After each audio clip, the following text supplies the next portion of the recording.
कि मोकामा विधानसभा में सबसे अधिक अगर किसी जाति की आबादी है तो वो हमारे दर्शकों को पता होगा, वो भूमिहार है। एक भूमिहार ही दूसरे भूमिहार से लड़ने जा रहा है। ऐसा नहीं है कि बीजेपी वहां पर ब्राह्मण या राजपूत पर कोई सट्टा खेलेगी। अनंत सिंह फैक्टर तब है जब अनंत सिंह खुद फिजिकली रहे। आप सिवान की बात कीजिए, जब तक शहाबुद्दीन रहे शहाबुद्दीन जीतते रहे, लेकिन जब हिना साहब पे आया तो ऐसा नहीं है कि राजद उन्हें टिकट नहीं दी, टिकट दी, लेकिन हिना साहब जीत नहीं पाए।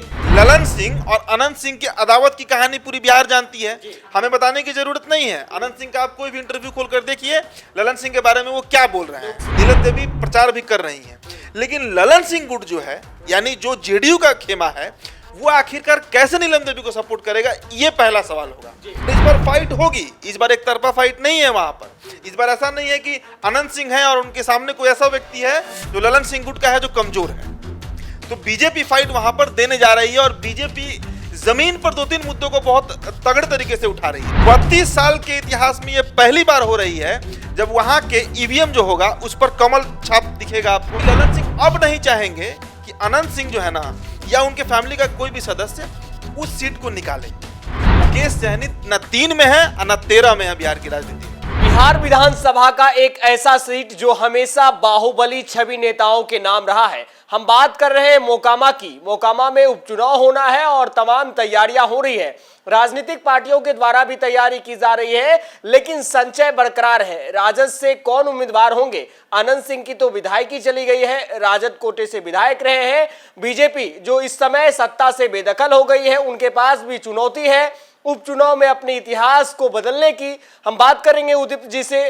गोपालगंज की आपने बात कर ली, मोकामा को का क्या होगा? अनंत सिंह तो जेल में है, उनकी पत्नी लगातार क्षेत्र में घूम रही है। क्या राजद उन्हें टिकट देगी? पहला सवाल मेरा आपसे। देखिए, राजद को अगर वो सीट गया, पहला तो सवाल ये होना चाहिए ना कि आखिरकार वो सीट जाएगा किसको। फाइट इस बार महागठबंधन वर्सेस बीजेपी है। महागठबंधन वर्सेस बीजेपी मतलब एक पार्टी और एक गठबंधन के बीच लड़ाई है। तो बीजेपी का तो फाइनल है कि बीजेपी का ही कोई प्रत्याशी होगा। कौन होगा इस पर हम आएंगे, लेकिन उससे पहले अब ये चर्चा कर लिया जाए कि महागठबंधन में सीट किसको जाएगा। देखिए, पिछला जो मैंने चर्चा किया था गोपालगंज का, उसमें भी मैंने बताया था कि गोपालगंज का सीट जो है वो जेडीयू को जा रहा है, जनता दल यूनाइटेड को जा रहा है, और वहां से प्रत्याशी मंजीत सिंह होंगे। मैंने बजाते नाम तक उनका रखा। क्यों होंगे मंजीत सिंह, मैंने सब बता दिया है। अब देखिए, मंजीत सिंह क्यों होंगे पहले ये समझ लीजिए। क्योंकि वहां पर पूर्व में रियाजुल हक राजू कई बार चुनाव लड़े हैं आरजेडी से और हार गए हैं, 4 बार लगातार हारे हैं। तो अब वो सीट आरजेडी इसलिए भी नहीं लेगी कि वो सीट हारती ही रही है। सदर का सीट है, शहरी सीट है, तो बीजेपी आसानी से निकाल लेती है। तो मंजीत सिंह, मोकामा के बारे में चर्चा है तो मोकामा पर हम आते हैं। मोकामा में पूर्व विधायक जो थे अनंत सिंह कई पार्टियों से चुनाव लड़े, जेडीयू से लड़े, फिर निर्दलीय लड़े, लेकिन इस बार 2020 में उन्होंने राजद को चुना और राजद के सीट पर चुनाव लड़ा और जीत भी गए वो आराम से। लेकिन अब तो वो सजायाफ्ता हो गए हैं, उन्हें 2 टर्म का सजा है, 10 साल और 10 साल का, अलग अलग मसलों में। तो ऐसी स्थिति में उनकी पत्नी जो है नीलम देवी, अगर मोकामा का सीट राजद को गया, और ये बात ऑन कैमरा मैं कह रहा हूं कि राजद को ही मोकामा का सीट जाना है। गोपालगंज जेडीयू को है, मोकामा राजद को है, और कुढ़नी जहां से अनिल सहनी का भी हुआ है विधायकी खत्म, वो सीट कांग्रेस को जा रही है। हालांकि वो सिटिंग एमएलए राजद के थे, लेकिन वहां पर अब बात इस पर बन रही है तीनों पार्टियों में कि कुढ़नी का सीट जो है वहां पर कांग्रेस लड़ेगी। तो मोकामा पर चर्चा है, मोकामा से राजद लड़ेगी, ये बात पक्की तौर पर कह सकते हैं, आराम से कह सकते हैं। कई लोगों से मेरी बात हुई मोकामा में, कई बड़े नेता बीजेपी के, जेडीयू के कई लोगों से बात हुई। मोकामा आरजेडी को जा रही है। अब समझिए आरजेडी के साथ कॉन्फ्लिक्ट क्या है। आरजेडी के साथ कॉन्फ्लिक्ट यह है कि आरजेडी के प्रत्याशी को सजायाफ्ता किसने बनाया? जेडीयू ने बनाया।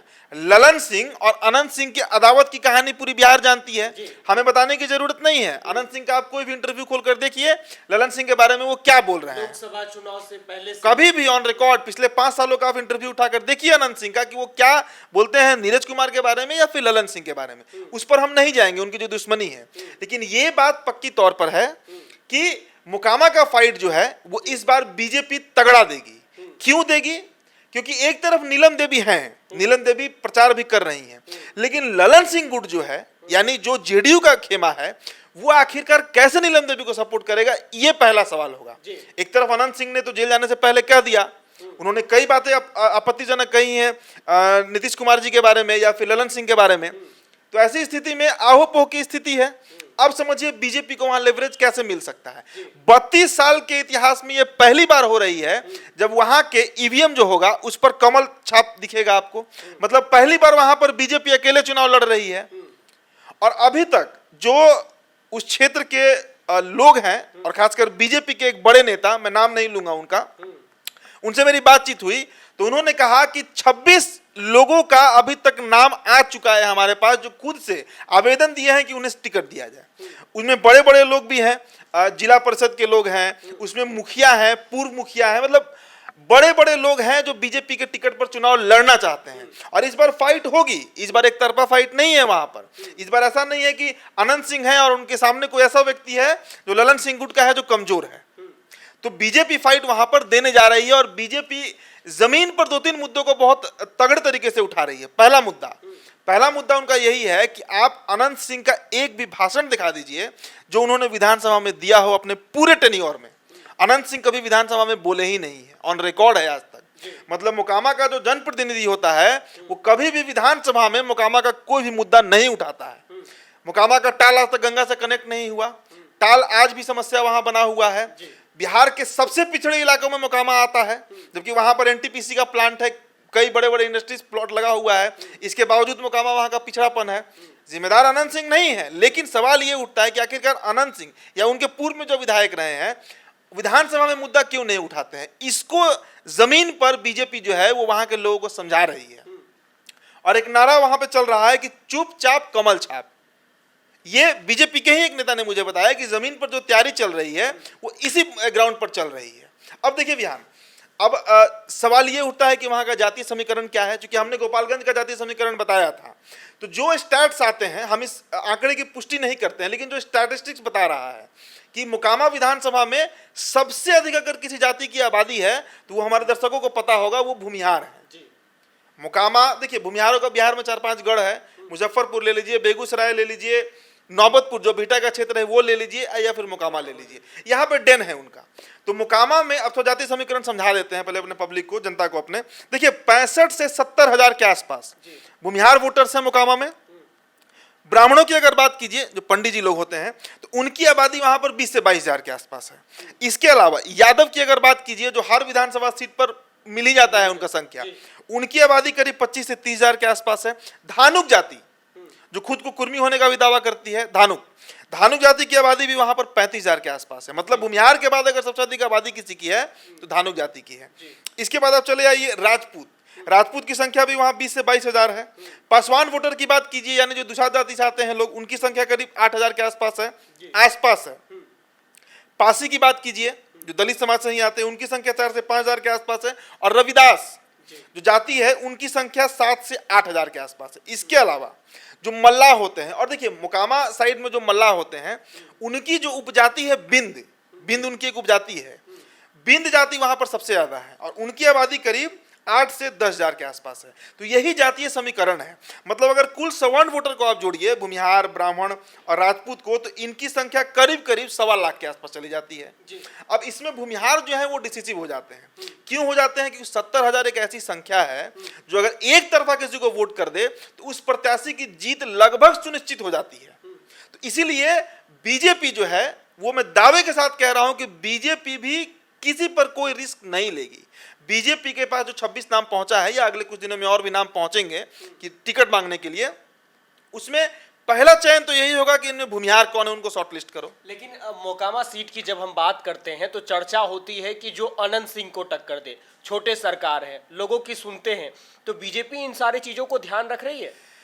देखिए अनंत सिंह फैक्टर तब है जब अनंत सिंह खुद फिजिकली रहे। आप सिवान की बात कीजिए, जब तक शहाबुद्दीन रहे शहाबुद्दीन जीतते रहे, लेकिन जब हिना साहब पे आया तो ऐसा नहीं है कि राजद उन्हें टिकट नहीं दी, टिकट दी, लेकिन हिना साहब जीत नहीं पाई। राजद का लहर रहा तब भी नहीं जीत पाई। तो ऐसा नहीं है कि नीलम देवी को हरा देगी जो प्रत्याशी होंगे, लेकिन बीजेपी का जो कमल छाप है ना, वो 32 साल में इतिहास में पहली बार होने जा रहा है कि वहां पर ईवीएम मशीन में दिखेगा। दूसरी तरफ एक भूमिहार ही दूसरे भूमिहार से लड़ने जा रहा है। ऐसा नहीं है कि बीजेपी वहां पर ब्राह्मण या राजपूत पर कोई सट्टा खेलेगी। ये गलती बीजेपी नहीं कर सकती है। बीजेपी को पता है कि अगर हमने किसी भी जाति को against Bhumihar, apart from Bhumihar ticket दिया तो हमारी हार सुनिश्चित हो जाएगी। समझिए। तो इसलिए बीजेपी भी भूमिहार को ही टिकट देगी। तो फाइट जो है ना, मैं ये कह रहा हूं कि फाइट वहां पर बहुत मतलब टक्कर की होगी, कांटे की लड़ाई होगी, समझिए। क्योंकि जनता भी इस बार कुछ नया ऑप्शन उनको मिल रहा है, और ये मसला बीजेपी जो उठाएगी क्षेत्र में, उठा भी रही है। दरअसल जमीन पे ये बात चलना भी शुरू हो गया है वहां पर कि भाई अनंत सिंह को हम लगातार जिता रहे थे, 4 टर्म से वो विधायक बन रहे थे, हमारा कोई भी क्षेत्रीय मुद्दा उन्होंने विधानसभा में क्यों नहीं उठाया। और इस बात को इनकैश करने में मीडिया के मार्फत से जो धीरे धीरे है वो प्रचार प्रसार जमीन पर मोकामा में शुरू हो गया है। एक और जो जिसकी चर्चा की शुरुआत में मैंने किया था कि ललन सिंह वर्सेस अनंत सिंह फैक्टर, आप समझिए। अनंत सिंह वो मतलब आप कह सकते हैं नेता हैं उस क्षेत्र के। मुंगेर लोकसभा में ही पड़ता है मोकामा। पिछले लोकसभा में आप याद कीजिए, जो 2019 में हुआ था, उसमें ललन सिंह भले ही जीत गए थे, लेकिन बाढ़ का क्षेत्र हुआ, नदवा का क्षेत्र हुआ, बख्तियारपुर का, ये सब जो क्षेत्र है ना, यहाँ पर बड़ा डोमिनेंस है अनंत सिंह का। उन्होंने ठीक ठाक डैमेज किया था ललन सिंह को। तो इस कारण से भी ललन सिंह अब नहीं चाहेंगे कि अनंत सिंह जो है ना, या उनके फैमिली का कोई भी सदस्य उस सीट को निकाले। क्योंकि सवाल है हमारा, अनंत सिंह जेल गए, उन्होंने कहा कि नीतीश कुमार उनके पीछे हैं, लेकिन महागठबंधन की सरकार बन गई, सत्ता में आ गई है। तो क्या राजद, आपने कहा कि राजद से उनको टिकट जो है राजद के कोटे में जाएगा टिकट, तो राजद क्या उनकी पत्नी को टिकट देने जा रही है? वो तो 100% है कि आरजेडी को वो सीट जा रहा है। और आरजेडी किस पे दाव खेलेगा ये बताइए? आरजेडी का वहां पे क्या जनाधार है? आरजेडी कभी भी टिकट देगा तो उन्हीं को देगा, नीलम देवी को देगा, कोई ऑप्शन ही नहीं है उसके पास। तो ये बहुत प्रासंगिक सवाल नहीं है बयान। सवाल ये है, अभी देखिए ना, ताजा प्रसंग आपको एग्जाम्पल समझाते हैं। कार्तिकेय मास्टर का प्रसंग पूरा बिहार देखा, खूब छिछालेदर हुआ मामले में। मंत्री पद का शपथ लेते हैं 16 तारीख को, 17 तारीख को मामला क्या उठ जाता है कि तो सजा, तो फरार चल रहे हैं, इनकी वारंट निकल चुका है इनके खिलाफ। तो एक तरफ तेजस्वी यादव ने कार्तिक मास्टर को मंत्री बनाकर भूमिहार समाज को यह मैसेज देना चाहा कि हम A to Z की पार्टी हैं, हम चूड़ा दही का कॉन्सेप्ट लेकर चलने वाले पार्टी हैं। लेकिन सवाल अब यहाँ उठता है, और बीजेपी के ही एक नेता ने मुझे बताया कि उनके पास इतने जो पुख्ता सबूत आए, इसमें कोई जेडीयू का नेता उनको सबूत दिया। मतलब जेडीयू का एक कुनबा है जो नहीं चाहता है कि अनंत सिंह के कोई भी आदमी, चाहे वो कार्तिक मास्टर हो या फिर अनंत सिंह की धर्मपत्नी नीलम देवी हो, वो कभी भी मंत्री बने या विधायक बने। तो ये एक बहुत बड़ा फैक्टर होगा, बहुत बड़ा। देखिए गोपालगंज में लड़ाई जो है ना, वो सीधे महागठबंधन वर्सेस बीजेपी है, लेकिन मोकामा में लड़ाई जो है ना, वो BJP versus JDU versus RJD है। समझिए, ये त्रिकोणीय है, दिख रहा है दो लड़ाई, लेकिन बीच में बिटवीन द लाइंस जो होता है ना, वहां एक और भी लड़ाई चल रही है। आखिरी हमारा सवाल है कि बोचाहा में हमने देखा मुकेश सहनी ने बीजेपी को नुकसान पहुंचाया, 8000 के करीब इनकी संख्या है। क्या बीजेपी के खिलाफ जाकर मुकेश सहनी वहां पर नुकसान पहुंचा सकते हैं? मुकेश सहनी ने 1 महीना पहले ही कह दिया था कि वो मोकामा से उपचुनाव जो होगा वहां लड़ेंगे। अभी कुछ दिन पहले उनका बयान आया कि वो तीनों विधानसभा सीट पर लड़ेंगे। मुकेश सहनी लड़कर देख लें। पिछली बार उनका जीतने का सेकंड नंबर पे आने का कारण था कि वहां पर फाइट जो है ना, वो राजद दे रही थी। इस बार राजद वर्सेस बीजेपी है, इस बार जेडीयू वर्सेस बीजेपी है, इस बार बीजेपी वर्सेस कांग्रेस है। मुकेश सहनी न 3 में है और न 13 में है बिहार की राजनीति में। बयान दे देना, वो बयान वीर है। बयान कैसे तेजी से दे दिया जाए, देने दीजिए। सहनी वोट, देखिए सहनी वोट वही मैटर करता है। सिमरी बख्तियारपुर का सीट है, वहां पर निषादों की संख्या अच्छी खासी है, वहां पर वो जीत या हार का फैसला कर सकते हैं। लेकिन आप सोचिएगा कि मोकामा जैसे सीट पर मल्लाहों का और बिंद का वोट काट कर आप किसी पार्टी को अफेक्ट कर दीजिए, असंभव। आप सोचिएगा 1 लाख से अधिक वोट से वही तो बोल रहे हैं कि गोपालगंज में क्या है, सदर का सीट है, 1 लाख से ऊपर 57 वोटर है। वहां पे अगर 7-8 हजार मल्लाहों का वोट काट भी लिया जाए तो ना उसे जेडीयू को फर्क पड़ना है और ना ही वो बीजेपी को वोट करना है, पड़ना है, वो वोट बर्बाद होगा। तो मुकेश सहनी बहुत, और मुकेश सहनी भाई मोकामा छोड़िए, बिहार के पॉलिटिक्स में कोई बहुत रेलेवेंट फैक्टर नहीं है। मुकेश सहनी, उनको भी पता है ये चीज। 2020 में अपना सीट तो सिमरी बख्तियारपुर से जो सहनी बाहुल्य क्षेत्र है वो तो बचा नहीं पाए, वो सीट हार गए वहां से, तब एमएलसी बन के मंत्री बने। तो he is not a very relevant factor in Bihar politics. मामला यहाँ पर है कि फाइट जो है ना, वो बीजेपी वर्सेस आरजेडी और स्मॉल वर्सेस जेडीयू भी है, और यही मोकामा का गणित है। जाति समीकरण मैंने समझा दिया, फाइट कैसे होगा ये भी समझा दिया। अब बीजेपी कितना जमीन पर मुद्दों को भंजा पा रही है, कितना वहां के लोगों तक पहुंचा पा रही है, और सबसे बड़ी बात कि कितने भूमिहारों को इन्फ्लुएंस कर पा रही है, यही मॉरल ऑफ द स्टोरी होगा, और उसी पर जीत या हार निश्चित हो जाएगा। चलिए, 32 साल के इतिहास में पहली बार मोकामा सीट पर चुपचाप कमल छाप के नारे के साथ बीजेपी के कार्यकर्ता जमीन पर उतरे हैं।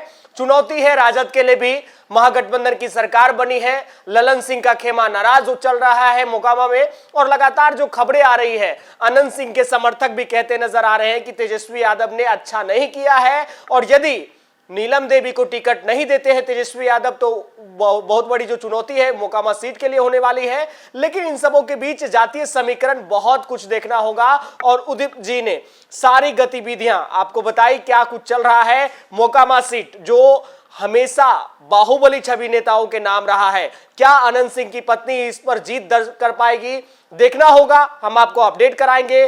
बहुत बहुत धन्यवाद।